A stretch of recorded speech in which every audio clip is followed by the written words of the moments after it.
से तनाव का मुद्दा पाकिस्तान अब फिर से ये कह रहा है कि यूएनएससी में उठाएंगे मुद्दा। पहलगाम हमले के बाद भारत आक्रामक हो गया है, ये कह रहा है पाकिस्तान। तो सोचिए, आक्रामक तो होगा ही। जब आतंक को आप पालेंगे, पोसेंगे, उसे आगे बढ़ाएंगे तो हमें तो आक्रामक होना ही पड़ेगा। और हमारे साथ हमारे सहयोगी सुमित जुड़े हुए हैं। सुमित, अब यूएनएससी जाने की बात कर रहे हैं, कह रहे हैं कि भारत आक्रामक होगा। आप आतंकिस्तान बने रहिए, आतंक को पालते रहिए और फिर कहिए कि भारत आक्रामक भी ना हो, ये कैसे हो सकता है? देखिए, भारत ने क्योंकि पूरी दुनिया के सामने पोल पट्टी पाकिस्तान की खोलकर रख दी है और अब पाकिस्तान के पास सिर्फ इन देशों के सामने या फिर यूएनएससी में जाकर गिड़गिड़ाने के अलावा कोई रास्ता नहीं बचा है, क्योंकि पाकिस्तान को यह पता है कि जिस तरीके से पूरी स्ट्रैटेजी भारत ने बनाई है, इकोनॉमिक तौर पर भी, उन तमाम चीजों को भी आपने यहां पर सलोनी दिखाया है कि कैसे कमर तोड़ने की पूरी तैयारी है। जो महंगाई है आसमान छू रही है, आईएमएफ के सामने वो भीख मांग रहा है और इसीलिए उसे यह पता है कि अगर भारत ने कोई भी अटैक या कोई भी इस तरीके का कदम उठाया तो पाकिस्तान का नक्शे समेटना पूरी तरीके से तय है। और इसीलिए वो यूएनएससी के सामने जाके या बाकी देशों के सामने, मसलन यूएई के पास जाता है, वो ईरान के पास जाता है, चीन के सामने गिड़गिड़ा रहा है और तुर्की से भी शहबाज शरीफ जो है वो जाकर मिल रहे हैं। वो कहते हैं कि हम जो है वो लगातार आतंक के खिलाफ लड़ाई लड़ रहे हैं, कुर्बानियां दे रहे हैं। लेकिन हालत क्या है? हालत यह हो चुकी है पाकिस्तान की कि नक्शे से मिटने की स्थिति भारत पैदा कर देगा और इसीलिए पूरी दुनिया के सामने इस वक्त वो गिड़गिड़ा रहा है और वो बार-बार ये कह रहा है कि किसी भी तरीके कि नक्शे से मिटने की हालत हो गई और इसीलिए अब गिड़गिड़ा रहा है, कहीं ना कहीं रो रहा है कि भाई हमारी आर्थिक स्थिति खराब है, हमारी हालत खराब है, हमारी मदद करो। आप हमारे साथ बने रहिएगा, आपके पास हम वापस लौटेंगे। लेकिन आपको बताते हैं कि अब पाकिस्तान के सामने टेंशन ये है। देखिए, यूएनएससी जाने की बात कर रहा है कि भारत आक्रामक हो रहा है, लेकिन इनकी सेना हमारे मुकाबले बहुत कम, इतनी कम है कि इन्हें अब ये क्या एक्शन प्लान ले रहे हैं, आप सुनेंगे तो हैरान रह जाएंगे। चलिए जानकारी आपको देते हैं। क्योंकि अब सेना कम है तो उन्होंने नया प्लान बना लिया, आतंकी भर्तियां कर रहे हैं। जंग होने के आसार में अब क्या लड़ाई आतंकी लड़ेंगे? अब मुनीर साहब तो यही कर रहे हैं, ग्रामीणों को ट्रेनिंग दी जा रही है। पाकिस्तानी सेना जो गांव वालों को खासतौर से हथियारों की ट्रेनिंग दे रही है, उससे सिखा रही है। बच्चों से ये मदद ले रहे हैं, नाबालिगों से। पीओके के मदरसे इन्होंने बंद कर दिए हैं पाकिस्तान ऑक्यूपाइड कश्मीर के, और बच्चों को मरहम पट्टी की ये ट्रेनिंग दे रहे हैं, उनका भविष्य भी खराब कर रहे हैं। ये हालत है पाकिस्तान की। नाबालिग बच्चों को भी ये अपने जिहादी प्लान के लिए जोड़ ले रहे हैं। ये स्थिति है पाकिस्तान की, ये हालात है, आप समझिए। और मुनीर की जो आर्मी है, जो मुनीर की आर्मी है, वो आतंकी संगठनों की सुरक्षा में लगी हुई है।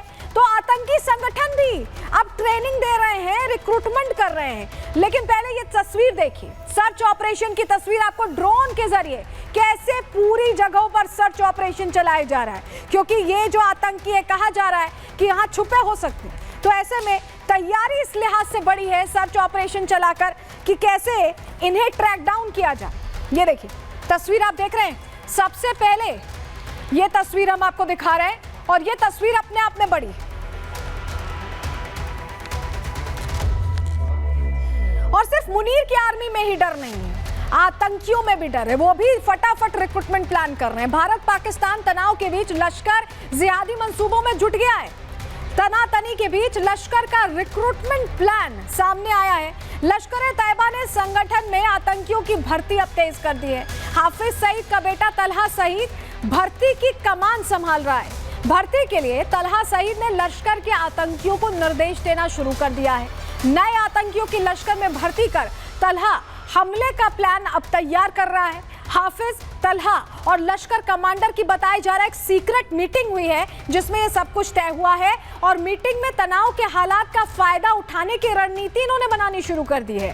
तलहा सईद के रिक्रूटमेंट प्लान को आईएसआई का भी समर्थन है, वो तो लगा ही रहता है मदद करने में। हाफिज ने भी पुराने नेटवर्क को एक्टिव करने के निर्देश दिए हैं। पाक मरकजी मुस्लिम लीग को भी पॉलिटिकल इवेंट्स बढ़ाने के निर्देश दे दिए गए हैं कि वो पॉलिटिकल इवेंट्स बढ़ाएं, लोगों को जोड़ें, भर्तियां करें। इस तरह के हालात बने हुए हैं। लेकिन आपको जरा ट्रेनिंग कैंप की तस्वीर दिखा देते हैं, क्योंकि पीओके में जो आर्मी है वो वहां ट्रेनिंग कैंप चला रही है। जरा तस्वीर देखिए, ये जो आप देख रहे हैं, पीओके में लोगों को सिखाया जा रहा है, बाकायदा ट्रेनिंग दी जा रही है। इनके पास इनकी आर्मी काफी नहीं है, ये जानते हैं, और यही वजह है कि ये पाकिस्तानी नागरिकों को जो वहाँ पर पाक ऑक्यूपाइड कश्मीर में है उन्हें भी सिखा रहे हैं। जो एकदम किनारे वाले गांव हैं, बॉर्डर एरियाज वाले गांव हैं, उनके ग्रामीणों को ये सिखा रहे हैं। तो देखिए, इस तरह के हालात तो पाकिस्तान में बने हुए, लेकिन भारत हर तरह से सतर्क है और पूरी तरह चौकन्ना होकर हर पहलू पर निगाह रख रहा है, नजर रख रहा है और एक्ट भी वैसे ही कर रहा है। रिपोर्ट के जरिए आपको पूरी जानकारी दें।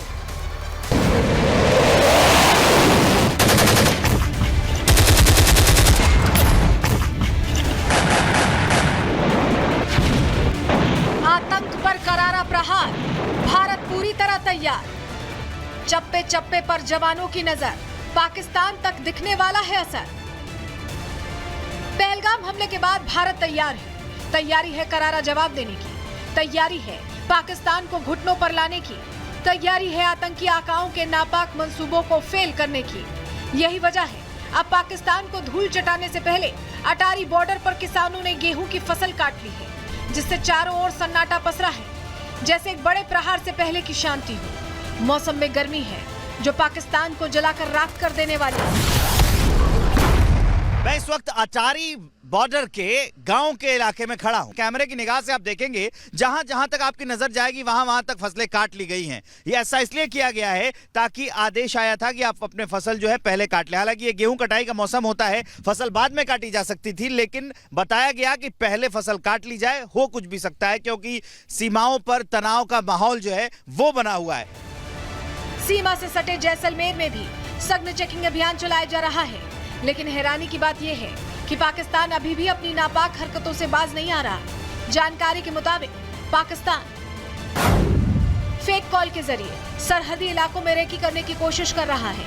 सामने आया कि कई अधिकारियों के पास फेक कॉल्स आ रही थी, जिसके बाद मीटिंग कर अधिकारियों को किसी भी अनजाने नंबर से आई कॉल पर सुरक्षा से जुड़ी जानकारी नहीं देने के निर्देश दिए गए हैं।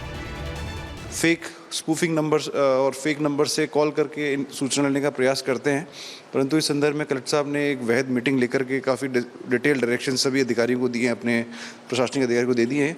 पुलिस अधिकारी पहले से सजग हैं, तो इस संदर्भ में भी जो कॉल्स हैं पाकिस्तान से आने वाली कॉल्स वो बड़ी हैं, तो परंतु हमारे जो कर्मचारी हैं अधिकारी सब सजग हैं। एक तरफ तो कड़ी सतर्कता बरती जा रही है, तो वहीं घाटी के वन क्षेत्रों में आतंकवादियों की गतिविधि की खुफिया जानकारी मिलने के बाद उत्तरी कश्मीर के गुलमर्ग में भी सुरक्षा बढ़ा दी गई है।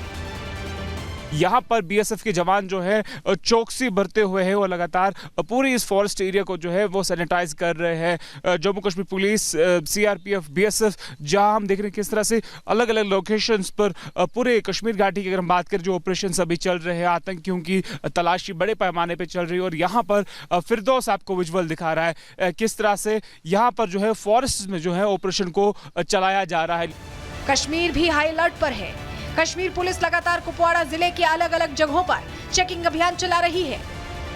कश्मीर पुलिस के तरफ से अभी चेकिंग चल रहा है। कुपवाड़ा के जाने वाले हर एक गाड़ी, जो गाड़ी कुपवाड़ा एलओसी की तरफ जाता है, लाइन ऑफ कंट्रोल की तरफ जाता है, लोकल्स का गाड़ी हो या किसी बाहर का गाड़ी हो, सबको पूछा जा रहा है कि कहां से आ रहे हैं, क्योंकि सिक्योरिटी में कोई भी लैप्सेस नहीं रखना चाहता कश्मीर पुलिस। और बहुत जगह कुपवाड़ा जाने में बहुत जगह ऐसी जगह है जहां पर पिकेट करके, पॉइंट करके, बैरिकेड करके अभी जो पुलिस है, जो कश्मीर पुलिस, हंदवाड़ा पुलिस, वो लोग अभी नाका चेकिंग और चेकिंग करवा रहे हैं, पूछताछ कर रहे हैं। हालांकि भारत और पाकिस्तान में तनाव के बीच जम्मू कश्मीर में रणनीतिक तौर पर जरूरी विकास परियोजनाएं भी जोरों पर हैं। जम्मू में चिनाब नदी के इंद्री पाटन पुल का काम भी तेज कर दिया गया है, जिससे सेना और टैंकों की आवाजाही में आसानी होगी। अंतर्राष्ट्रीय सीमा क्षेत्र से नियंत्रण रेखा तक मिनटों में पहुंचा जा सकेगा। इस वक्त हम जो है इंद्री में मौजूद हैं। यहाँ पर आप देखेंगे तो पुल का काम जो है वो लगातार यहाँ पर चल रहा है। इससे जो इलाका है प्रगवाल से जो जोड़ियाँ की तरफ आने वाला जो पुल है उसकी अब लगातार जो है उसे बनाया जा रहा है। ये चिनाब दरिया के बीच ये पुल है। ये न सिर्फ ये सुनिश्चित करेगा कि आम लोगों के लिए जो है सहूलियत हो, बल्कि भारतीय सेना, बीएसएफ किस तरह से बिना किसी समय गवाए यहाँ तक एक जगह से दूसरी जगह तक पहुँच पाएं, वो लगातार यहाँ पर सुनिश्चित किया जा रहा है। मतलब साफ है, जो पाकिस्तान सोच रहा है कि वो भारत के प्रतिशोध से बच गया है,